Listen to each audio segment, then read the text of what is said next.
Let's set the scene.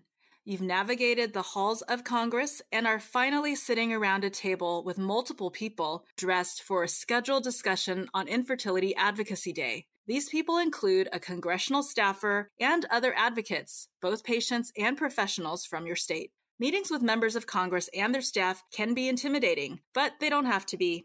Knowing what you might expect can go a long way. These meetings allow you to tell your story and help amplify what we're asking for. Coming up is an audio demonstration of a mock meeting designed to help you prepare for your meetings on Advocacy Day. It's important to remember these meetings are often short and that the staff or member of Congress might not be familiar with the issues you're talking with them about. For a successful meeting, it's important to tell your story truthfully, providing details that make your experiences personal and powerful.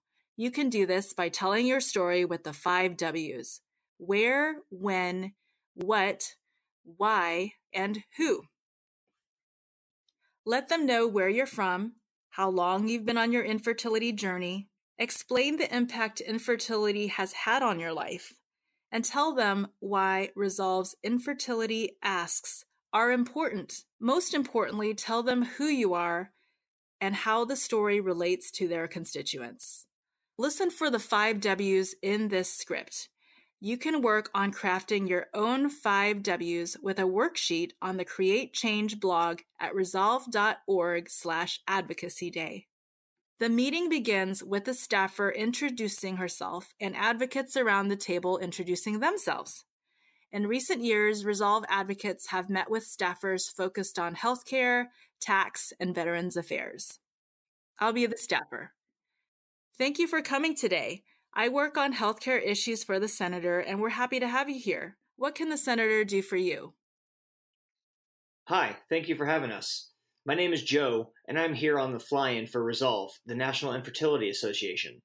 We wanted to let the Senator know that 1 in 8 American couples have trouble getting pregnant or sustaining a pregnancy.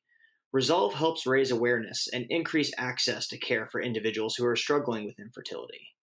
Each of the people here have their own story to tell and are in different parts of their infertility journey. We have come here today to talk about a few specific issues we would appreciate the Senator's support. Hi, my name is Kelly Garrity, and I'm one of those 1 in 8. I'm from Arlington, Virginia, and my daughter was born via IVF after several miscarriages in a row. We would appreciate it if the Senator would support increased funding for NIH research, specifically $1.5 billion to the National Institute of Child Health and Human Development. The funding would support research related to reproductive health disorders such as infertility, PCOS, and endometriosis. It's important that Congress continue to fund this research that can lead to scientific breakthroughs for reproductive health disorders. Oh, thank you for this. The Senator is a proud supporter of the NIH and would support increasing funding for NIH research for reproductive health disorders. We also wanted to talk to you about continued, hopefully permanent appropriation for IVF for veterans. The current funding only lasts through September of this year. I served in the Army for 3 years, including a tour in Iraq, where I was injured and awarded a Purple Heart. However, due to my injury sustained in battle, my wife and I have had trouble conceiving naturally. We've had several years of procedures, but nothing has worked so far. However, by providing permanent appropriated funds for IVF for veterans, you can help support other veterans and their families as they try to have a family and return to civilian life, like us. I wasn't aware that IVF isn't permanently covered for veterans. Thank you for bringing that to our attention. I'll make sure to discuss this with the Senator, and we'll look into ways we can help support our veterans permanently. Thanks. We'd appreciate that. Finally, we're proud to announce that the Access to Infertility and Care Act has been reintroduced for this Congress, and we would appreciate the Senator's support by co-sponsoring this important piece of legislation.